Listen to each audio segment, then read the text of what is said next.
historic occasion as we inaugurate the Gambian National Food and Drug Quality Control Laboratory.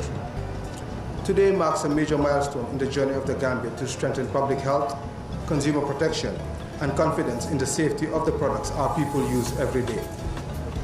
This lab is especially significant because it is being recognized as the country's first dedicated national facility for the testing and quality control of food and drug products, creating in-country capacity that will help ensure that medicines, food items, and related products meet internationally accepted safety and quality standards before they reach the public.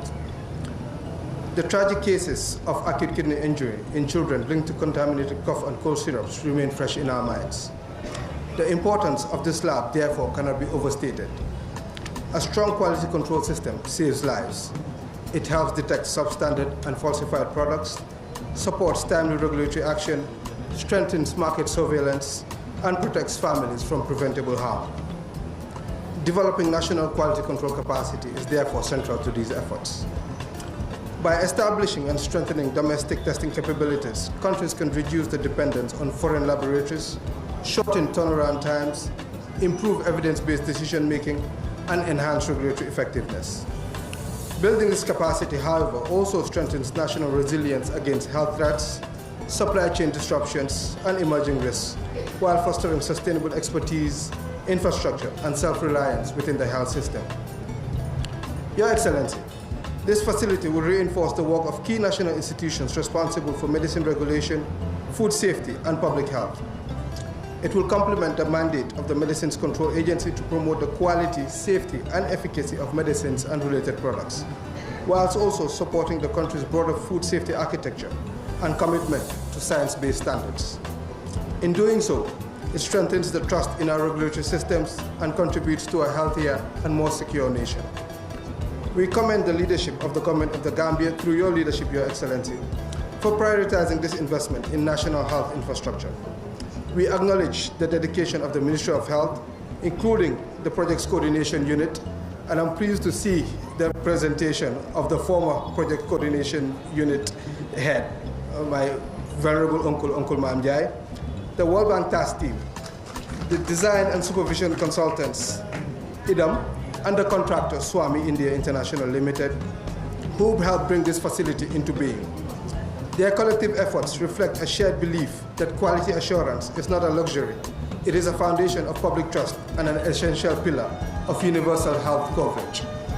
Today is a rare later day in the healthcare delivery system of this country, as it marks the formal opening of the Gambia's first ever delegated food and drug testing laboratory. This is a landmark achievement, grounded in our National Development Plan, IRWA, and guided by my government's vision of building a resilient, self-reliant, and more prosperous Gambia. Distinguished ladies and gentlemen, countries that want to maintain a healthy population must ensure that their nationals eat the right mix of food and take safe and effective medications. Going by such standards, this lab facility is sufficiently furnished with modern equipment to detect harmful elements and bacteria in foodstuff. In the same way, to safeguard public health, well-trained staff will be on hand to test and confirm that medicines used in the country are safely and effective.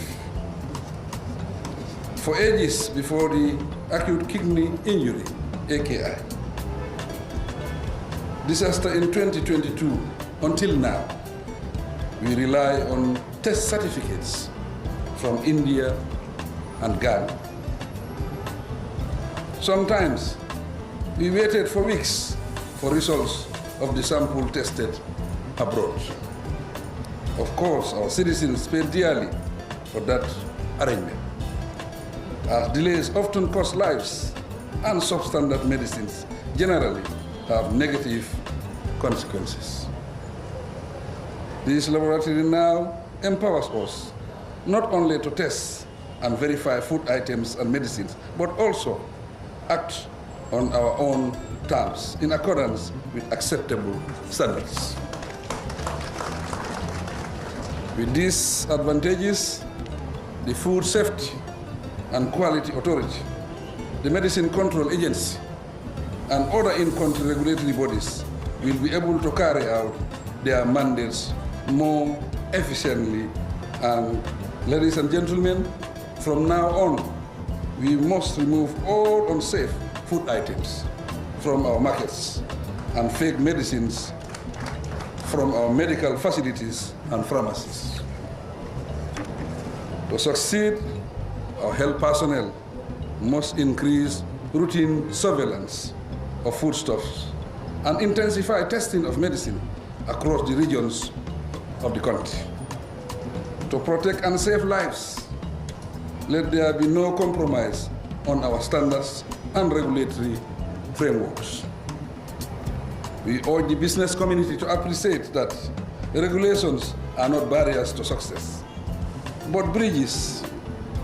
My government will continue to work with manufacturers, importers, processors of consumer goods to help them meet the agreed standards before their commodities reach the shelf.